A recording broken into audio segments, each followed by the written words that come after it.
Welcome back to the channel students.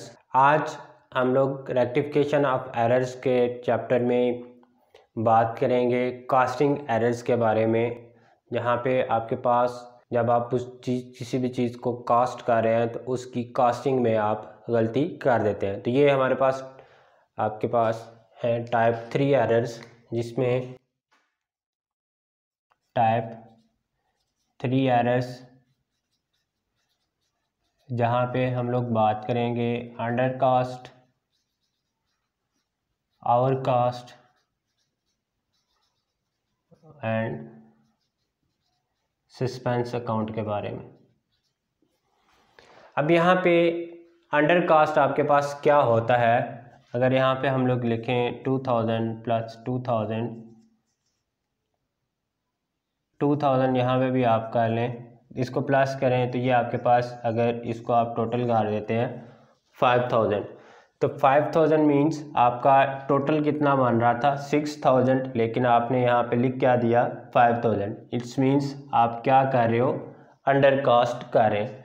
इसी तरह से अगर आप यहाँ पे लिख देते हैं 2000 प्लस 2000 प्लस 2000, टोटल आप यहाँ पे कर देते हो इसका 7000, तो इट्स मीन्स आप इसको क्या कर रहे हैं, ओवर कास्ट कर रहे हैं। तो जब भी हम लोग अंडर कास्ट या ओवर कास्ट की बात कर रहे होंगे तो यहाँ पे हमारे पास कोई प्रॉपर जर्नल एंट्री नहीं होगी।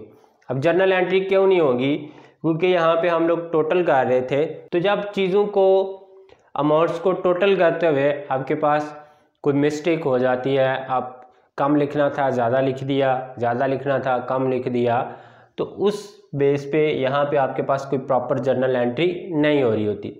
तो जब आपके पास कोई प्रॉपर जर्नल एंट्री नहीं होगी तो इसमें आपने डेबिट और क्रेडिट इफेक्ट तो दोनों को इक्वलाइज करना ही करना होता है।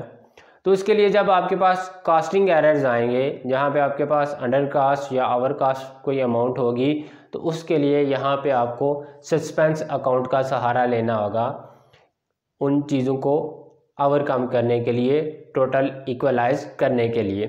तो यहाँ पे जो सस्पेंस अकाउंट है, मींस आपको कोई आइडिया नहीं है कि डेबिट अकाउंट आपके पास है लेकिन क्रेडिट अकाउंट कौन सा होगा, या अगर आपके पास कोई क्रेडिट अकाउंट है तो डेबिट अकाउंट आपके पास कौन सा होगा। तो उस केस में हम लोग यहाँ पे किस चीज़ को रिकॉर्ड करेंगे, सस्पेंस अकाउंट को डील करेंगे। इस टॉपिक को हम लोग देखते हैं with the help of example. Question number 2 है यहाँ आपकी बुक पे, दैट इज फर्स्ट एंट्री आपके पास है sales book undercast by ₹5000। तो अब सेल्स बुक अंडर कास्ट है, मतलब सेल्स बुक आपकी कम लिखी गई है, सेल्स आपकी 5000 से अंडर कास्ट है। तो अब यहाँ पे अंडर कास्ट है, कम लिखी हुई है, तो इसमें आपके पास ऐसे कोई करेक्ट एंट्री भी नहीं है, रॉन्ग एंट्री भी नहीं है। आपने टोटल करते हुए, ट्रायल बैलेंस का टोटल करते हुए या किसी बुक का टोटल करते हुए कोई गलती कर दी है, तो वो आप इसकी कोई भी प्रॉपर आपके पास ना तो कोई करेक्ट एंट्री होगी, ना फिर कोई आपके पास यहाँ पे इसकी रॉन्ग एंट्री बन रही होगी।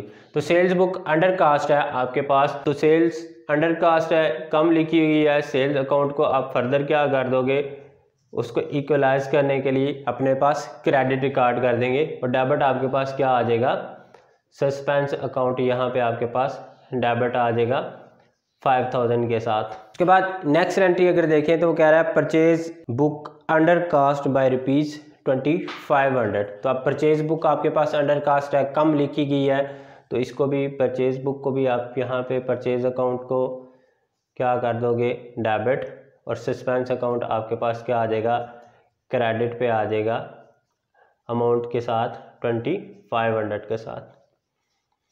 उसके बाद नेक्स्ट एंट्री में आपको कह रहा है sales book overcast by ₹1000। अब सेल्स बुक आपकी ओवर कास्ट हो रही है 1000 से, तो इसको ठीक करने के लिए आप 1000 से उसको किधर ले जाओगे, सेल्स अकाउंट को डेबिट पे, और क्रेडिट आपका यहाँ पे क्या आ जाएगा, सस्पेंस अकाउंट आपके पास यहाँ पे क्रेडिट आ जाएगा 1000। इसी तरह से अगर आपके पास सेल्स रिटर्न बुक है या रिटर्न इनवर्ड है, वो आपके पास अंडर कास्ट या ओवर कास्ट हो जाती है तो उसको हम लोग किस तरह से रिकॉर्ड करेंगे।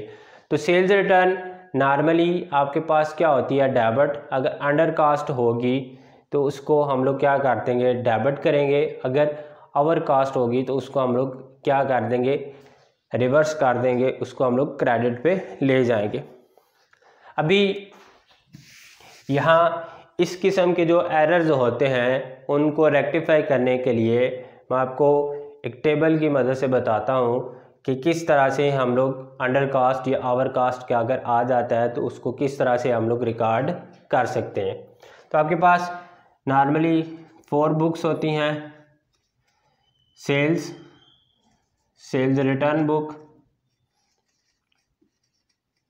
उसके बाद परचेज, और चौथे नंबर पे आपके पास क्या है, परचेज